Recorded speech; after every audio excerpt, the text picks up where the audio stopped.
Hello everyone and welcome back to the channel. I'm Jonathan Alfonso, your resource for everything real estate related. Today I want to cover Hurricane Ian and its devastating impact on Florida. I understand it just happened, but listen, I don't want to downplay. The pictures are horrible. I've gotten pictures from people that have been over there. I had clients, in fact, we had a closing that literally did not happen because the property got completely demolished. It got taken away between the storm surge. Two other were basically complete gut jobs after they were done. So, I'm not trying to downplay any of that, but that being said, the hurricane having hit, it's gonna have an impact on our market. As you know, I am in Miami. I am on the East Coast, so luckily all we got was some wind and a good amount of rain. But the West Coast, that storm, the way it went just right up the coast perfectly, bringing a storm surge. A lot of people, especially in Florida, they talk about Hurricane Andrew because it was a storm that just, it came across the coast.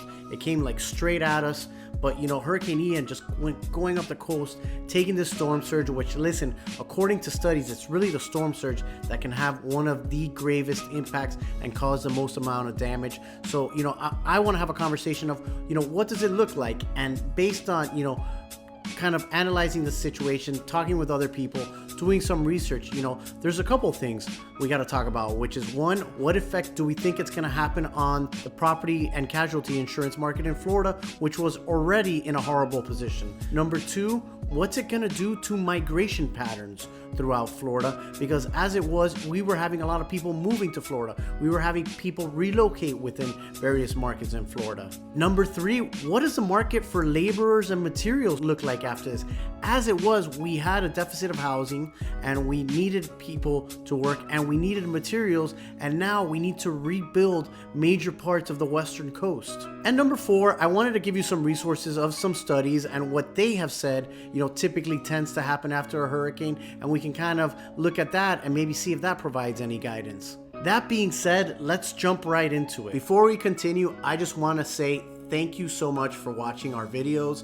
It's honestly a privilege. This is probably one of the funnest things that I get to do because I get to be in front of a camera, and I love the conversations that I have with everyone, whether they watch and send me a message or they comment. So if you could just give me that like and subscribe down below, it just allows me to keep growing the conversations and keep amplifying our message.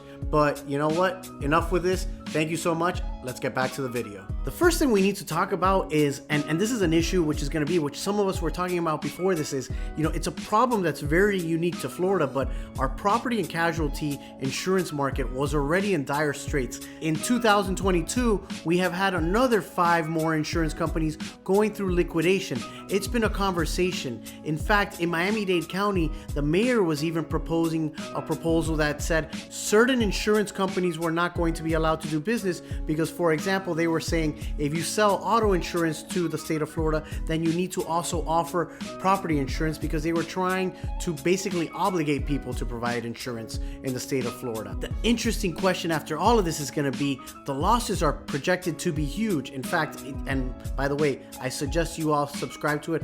I subscribe to a blog called Elliot's Brief, which I get an email every day. Elliot's blog estimates that we are going to have approximately $65 billion in anticipated insured damages in Florida. Add on top of that, they're projecting another $50 billion in uninsured losses. And then you have the economic impact, because in a lot of those areas, if you think about it, right, people go for the beaches, they go for the hotels. It's going to be very difficult, and it looks like they're picking up quickly, but we all know it's going to take them a year, 2 year, 3 year to rehabilitate, rebuild all these areas and to get people to come right back, right? So what is that going to look like? So you also have the economic impact. But the big issue is going to be, what does a property insurance market look like? Already, Floridians pay way more than people throughout the rest of the country just by virtue of the fact of where we are located. And then the other part of the problem, which is something that has been in conversations in Florida for a while, is the amount of insurance claims that we have. One big issue is, and even the governor has cited this, Florida accounts for 9% of the total amount of homeowners insurance claims in the country, yet we account for 76% of lawsuits. Florida is an extremely litigious state where people, and there's a lot of companies, and whatever your opinion of this industry may be, and listen, I have my own personal opinions, a lot of people do this. There's been a lot of research done recently that a lot of it has to do with roofing claims.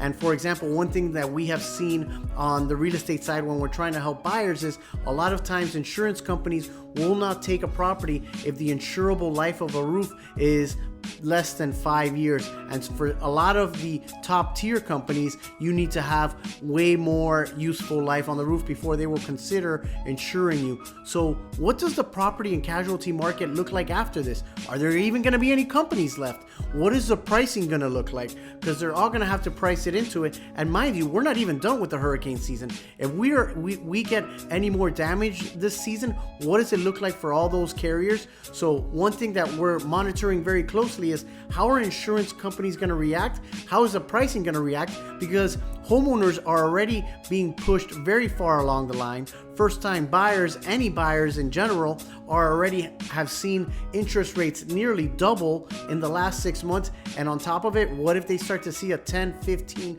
20% increase in the price of the potential homeowners insurance? That's just gonna like even more start to, dwindle down the pool of buyers. The second thing that is going to be very interesting to see how it plays out is how the housing market is affected as a result of migration to and within Florida. Remember, prior to this, in 2020, Florida got approximately 400,000 new residents. I mean, you had all these people coming down from New York, moving from California, the Midwest, who were coming to Florida because of the beaches and the favorable tax status. A lot of the inventory now that is on the western coast that has now been decimated is no longer there. So are people going to think twice about coming to Florida? Remember, you start to get some of that recency bias, right?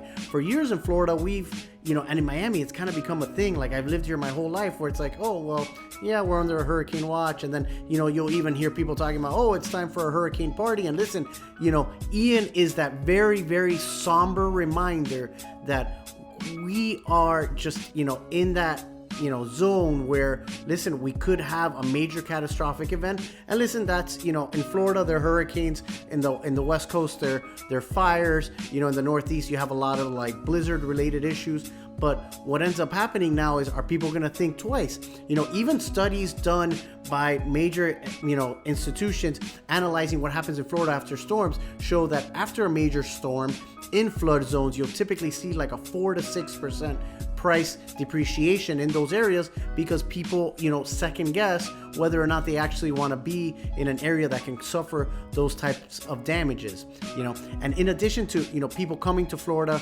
rethinking it, you also have migration within Florida. One thing that I noticed is obviously Miami is one of the most expensive markets in the country, and it's probably the most expensive market, and at least, it has a lot of issues with regards to being within Florida itself. But I was noticing a lot of closings that we had.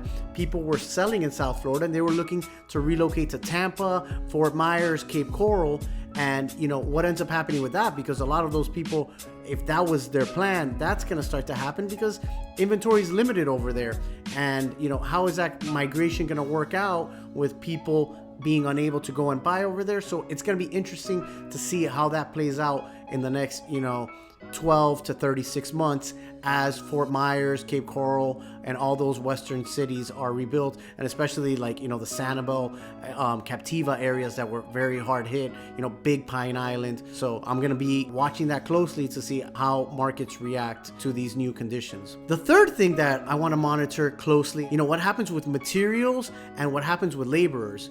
I remember, I particularly have my own personal experience. I remember in 2017 when Irma hit on the West Coast, what tends to happen is, especially in Florida, and this affects us wherever it happens, is whenever there's a storm, a lot of the, workers, laborers, contractors, they all start to migrate over there. And especially the lower tier worker, the day laborer goes over there because they can command the premium. And so many people, need to move fast. And so they make a lot more money. I remember during Irma, the crew that was working on my house, they just left. And they basically told me like, listen, we're making 5 times as much money a day as we are, we would make in Miami. So we got to go over there. And I was like, well, I can't compete with that. Let me know when you guys, start to see the work tail off. So, it's going to be interesting because there's going to be that constraint in Florida because we're going to put all our resources and making sure that those communities come back online. And listen, there's going to be a premium that is going to be paid over there, and so all the resources would head there. The other issue is what happens to materials.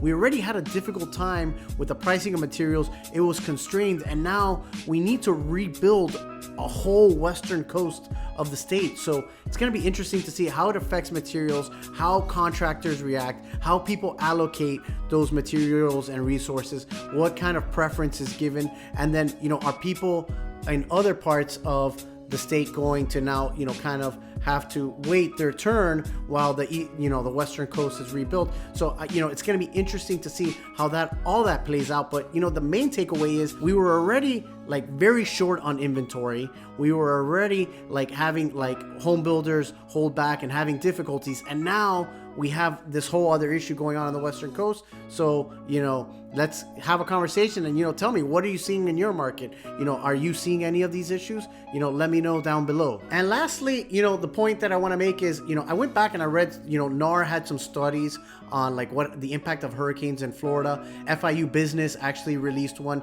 which was very interesting. What I found was very interesting was a point in the FIU Business research study which said like even if the hurricane doesn't hit in South Florida, a hurricane hitting somewhere else or a hurricane hitting in other markets, it affects the markets. Why? Because people start to rethink. It's not until Ian hit that now a lot of people that were thinking about buying waterfront, beachfront, etc., are now rethinking that decision, thinking to themselves, do I want to be, front and center in the storm? I mean, just look at the devastation that has happened in Sanibel and those areas, and people start to rethink that. What is very interesting though, which was a point that I found in various of these studies, is that they although you tend to see that, then 12 to 18 months that starts to dissipate and the market actually comes back pretty quickly, and within 18 months you start to see it come back on board. But you do see kind of like a 4 to 6, and they would say like 3 to 5. You do see some price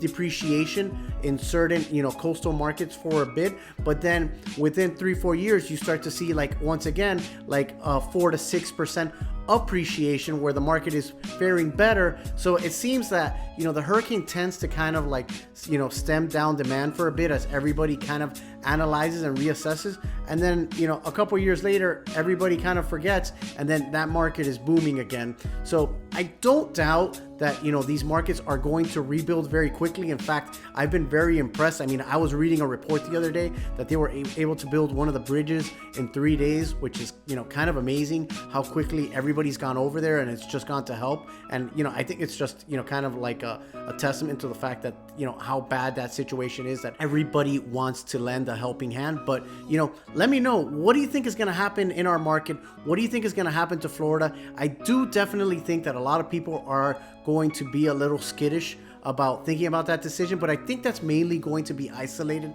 to people outside of Florida thinking about relocating, because within Florida, this is our reality. This is how we've always lived. And I think, most people are still facing that decision of, well, do I want to pay a very high rent or do I want to own my home? So let me know in the comments down below. I look forward to seeing you guys on our next video.